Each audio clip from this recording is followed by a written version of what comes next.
Okay, one quick fix for the UK turn. I did give them the national objectives for this, but I did not put up their income +2 on the tracker. So we will have to do that right now. The UK is going to get 2 additional IPCs, so they're going to go from 27 to 29. So I will put 2 more IPCs in the UK bank account, and they will have a grand total of, let's just count here, 38, so that will give them exactly 40. Okay, so just a quick correction for the UK turn, I forgot to do the income tracker correctly on that.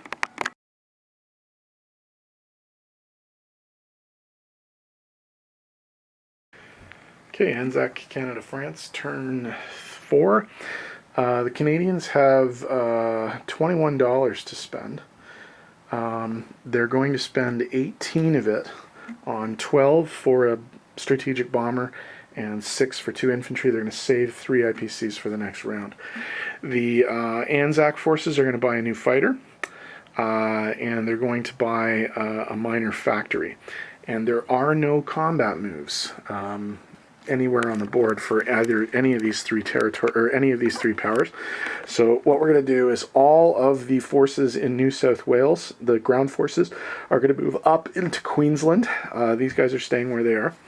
The 2 fighters that are in the Celebes are going to go to Queensland as well, to the airbase there. And I think that's it for the ANZACs. In Africa, we do have some movement. One of the 2 Canadians is going to come from Syria to Transjordan, and the French infantry in Anglo-Egyptian Sudan is going to join the other French infantry in Egypt. The only other move on the board is way, way, way there up north. That fighter, that Canadian fighter in Iceland, is going to join its ground force brethren in the United Kingdom and in the airbase of the United Kingdom. So that's it for movement. So come back in a sec with placement and money.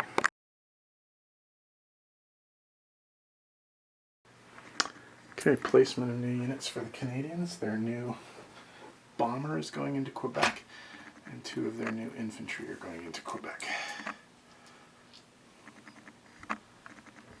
In terms of the Aussies,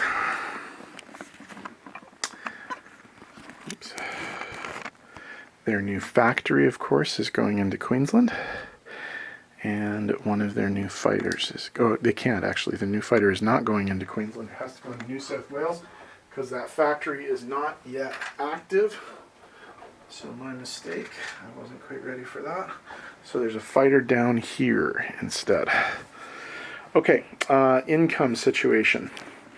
The Aussies have a base income of 18 plus a 5 IPC national objective for having Dutch New Guinea, New Britain, and Solomons, but they are being convoyed right now in the Celebes, so we have to roll a die here for this battleship. 5, so nothing, but they still get minimum 1. So they are going to lose $1 for the convoy. So instead of 18 and 5, it's going to be 17 and 5. That's 22 IPCs for the Aussies. Okay. So 22 IPCs for the Aussies. The Canadians have 3 IPCs that they saved from the last turn. They have a base income of 7. And they are going to get a national objective of 3 for having a unit in Syria, for having a unit in French-controlled Syria. So they get 7, 10, they're going to get 13 IPCs for next turn. Okay, in terms of disposition of forces, in Quebec, 4 infantry, 1 artillery, 1 tank, 1 bomber. In UK, 2 infantry and 1 fighter. In Transjordan, 1 infantry. In Syria, 1 infantry. And that is all the Canadian forces on the board. French forces on the board. There is still the last gasp remnants of the French Navy in Sea Zone 98 with the cruiser there. There are 2 infantry in Egypt, and up in the United Kingdom there are also 2 French infantry. Those are all the French forces on the board. Okay, in terms of